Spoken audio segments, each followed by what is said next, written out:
Hello, everyone, and welcome to Spotlight Torrance, where we're exploring your city. I'm Alexis Sita. Thanks for joining us.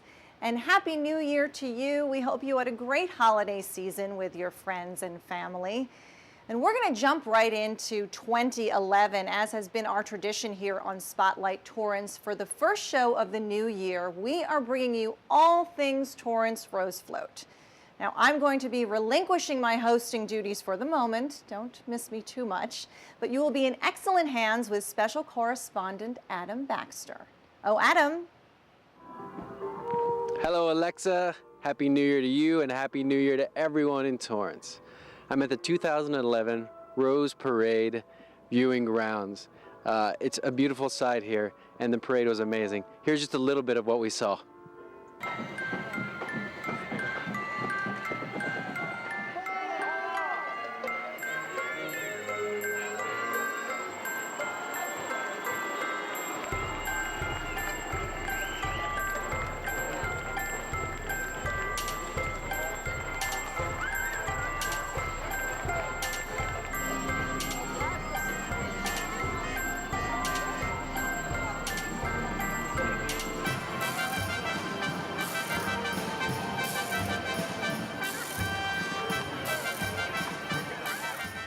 Months before these floats can roll down Colorado Boulevard, they have to be built and test-driven.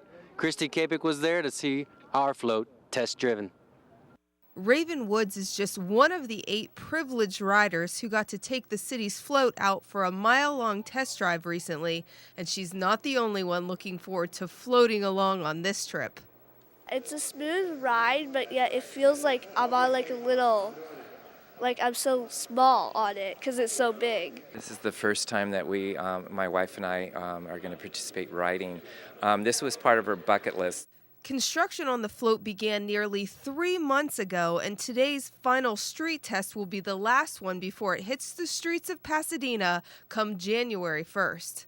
Tim Estes, owner of Fiesta Parade Floats and designer of Torrance's Afternoon Tea with Friends, gave us a preview of what's to come. And we came across this design that shows this, friendly dragon that's having tea with its friends. So they kind of sit around the tea table, and the big giant dragon, he's got the pot of tea that's moving his arm with smoke coming out for the teapot. And he's got some friendly CO2 that comes out of his nostrils. Fiesta Floats has built the last 17 sweepstakes trophy winners. Estes believes this one will fit in the overall theme, building dreams, friendships, and memories. The Torrance Rose Float Association is happy to see the theme come together. I think it's an adorable float. When we first looked at the rendering, it didn't look quite as exciting as it does now that it's getting some life to it, and I just love the dragon. It's just absolutely adorable. The association prides itself on being one of the first to pick a theme and getting a head start, allowing them some extra time for the special touches. We have a lot of people who absolutely adore doing very detailed work on the floats, and so we like to try to always pick designs that have a lot of detail work because they enjoy doing that. The excitement continues for riders Woods and Ide, who are hopeful that Torrance will bring home something very special to the community. We're always looking for the rewards. It just kind of is like the icing on the cake. This is really a really cute float, so I'm really kind of excited to be on this particular one. For City Cable 3, this is Christy Kapik. Now I'd like to take you back in time. The year 2010. A skeleton of a float lay naked, but a mass of dedicated volunteers would not let that stand. Floats is like one of those things where either, oh God, how do you do that? You never come back again when you come to try it, or you glue on one seat and you're hooked and you just want to come back every year. Fortunately for Torrance, the latter is the case for most volunteers. We have a lot of people that have been coming for years and years that really enjoy decorating the float, and then every year we get new people that come and want to join the experience. I've been volunteering for a few years, and my family has done it for a long time. I think it's really fun. I don't know. It's kind of fun just to kind of get dirty, and it's cool because when you get to see the parade, you get, oh yeah, I did that part. You know what I mean? It's kind of fun to watch. Volunteers battle the cold and the task of covering a float 35 feet long, 18 feet wide, and 24 feet tall. But the biggest challenge is having only 80 hours to finish, and that is why so many volunteers are needed. We're expecting between 600 and 700 during the 5-day period. We've kind of estimated in the past that the total man hours for the start to finish on decorating the float, just decorating the float, is about 4,000 hours. Veteran float designer Raul Rodriguez has 11 floats in this year's parade, but he still recognizes the hard-working spirit of these dedicated decorators. I'm always so proud of City of Torrance because City of Torrance, first of all, has phenomenal people, hard workers. Have brought so many people that just do the wonderful, tedious work that I can't do, you know. But I'm just in such awe of the beautiful people that come to work. Float supervisor June O'Neill is there for every single hour of decorating time and thinks everyone should get involved. When you're looking at floats on TV, I think it's hard to imagine or conceive or understand the detail and the small little seeds that make up the big thing. So if the people watching at home have a chance, they should really come, at least check it out in person if they don't want to get dirty and glue stuff on. It's a whole different story when you see it in real life. And one of the final acts of the volunteers is to take these hundreds of thousands of roses, cut them down individually into uniform lengths, place them in a vial, put them on the float. An amazing effort by an amazing bunch of volunteers. Oh, I was so much younger then. My hair so much longer. As decorating continued, officials from Torrance stopped by float headquarters to look in on the progress. Tonight we're having officials night where city officials come up and view the float. Though still a work in progress, the float managed to impress city council members like Pat Fury and Tom Brewer. You know, every year I come, I'm more amazed by the float that we have. Every year it seems to be better than the year before. I thought last year's was a great float and it won an award. I think this year is even better than last year's was. Mary Hoffman sees Officials Night as an important part of the float's evolution. Well, the city funds the majority of the cost of the float, and we like to let them see what the money's being spent for. And I think it shows the community spirit that we have with a lot of people of all different ages decorating side by side to create a community project. This could not be done without the volunteers. This year's float cost $142,000. No small amount in a down economy, but council members say it's good PR for the city. The visibility we get from the float is international. Well, I think truly when you look at how much publicity we get from the float, how many millions of people see that float going down Colorado Boulevard, we may be on screen for maybe 2 or 3 minutes, but that's worth a lot of money when you look at how much the advertisers pay to advertise on the Rose float and the Rose Parade. Perhaps more than anything, the float symbolizes Torrance's community spirit. Tim Estes, builder of the Torrance float for 15 years, sees that in the decorators. Fortunately, like with the city of Torrance, they have a lot of people that are really dedicated. They come in here year after year. They do great detail work, and my hopes is that every float's going to win. Councilman Brewer has seen 14 years of float building and echoes Tim Estes' sentiments. Well, the one thing that the float really does do is it brings the community together. When you look at all the volunteers that are out here decorating the float, when you see the people coming out to look at the float, I really truly think it's something that the people of Torrance are proud of. And whether they realize it or not, when it rolls down the Colorado Boulevard and they look at that float and they see that's from Torrance, I think that's something they're all proud of. With little time to spare and a winning record on the line, volunteers put the finishing touches on the float that brought Torrey to life.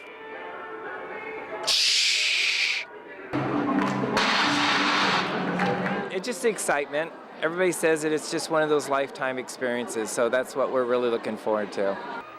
Butch is one of 8 lucky people riding on Torrance's float, Afternoon Tea with Friends. It's a whimsical float designed by Raul Rodriguez. I call it a huggable float. And he knows about floats. Rodriguez designed 11 floats in this year's parade and has won 17 sweepstakes awards in a row. He glowed when talking about this year's Torrance float. Something wonderful, friendly, inviting, and one that's going to make people smile. The confident and proud volunteers know their float is something to enjoy. For them, it's not a question of will they win an award, but a question of which award they'll receive. We're just ready to win this award. I don't know what it'll be, but we're ready to win. Every inch of the float must be covered with something that was once living, and nothing can be dyed. At judgment time, the float must look and the riders must act like they are cruising down Colorado Boulevard.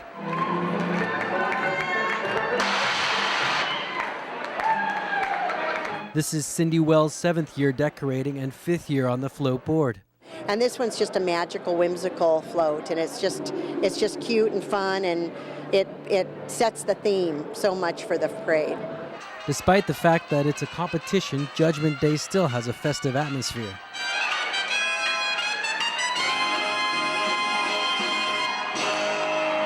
And for most volunteers and spectators, it's the first chance to see the floats in action.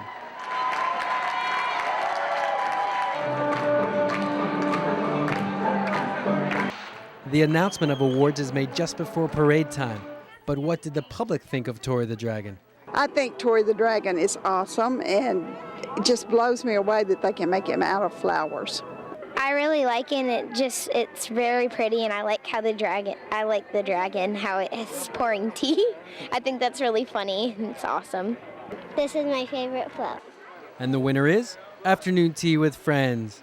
It won the Volunteers Trophy for Best Floral Design under 35 feet. First-time rider Donna Dunlap said being in the parade is on her bucket list.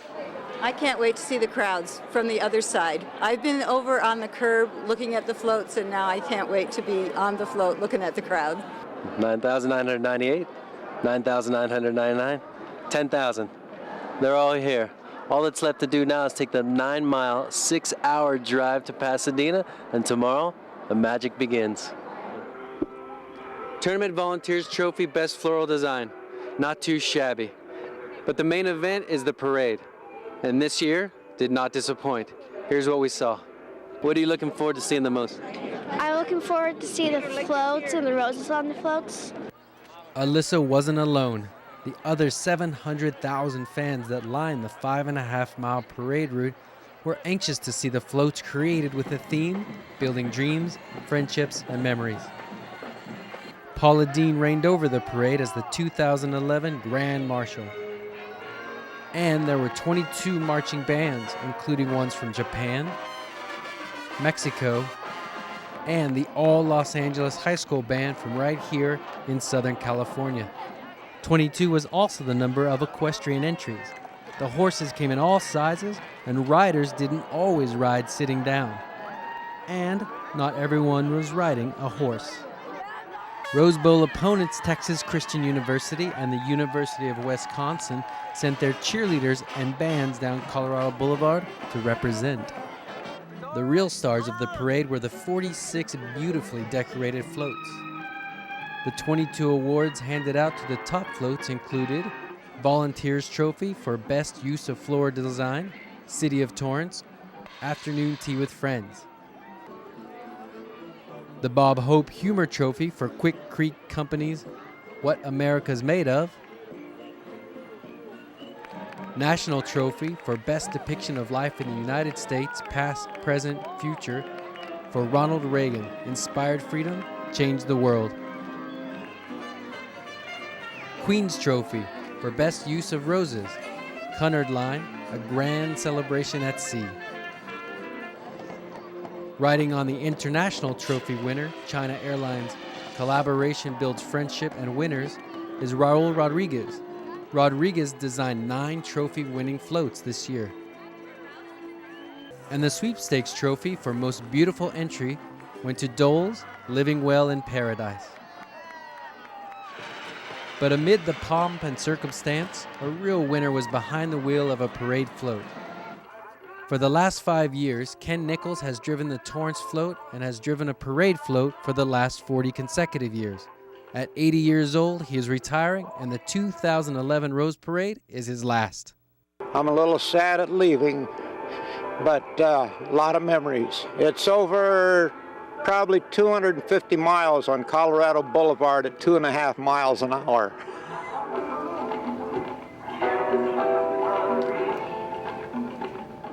Well, that concludes our coverage of the 122nd Annual Tournament of Roses Parade. We're going to put Tori here to bed. Wishing you all a Happy New Year. From Torrance City Cable, I'm Adam Baxter. We'd love to hear from you, so give us a call at 310-618-5762 or send us an email at spotlight@torranceca.gov.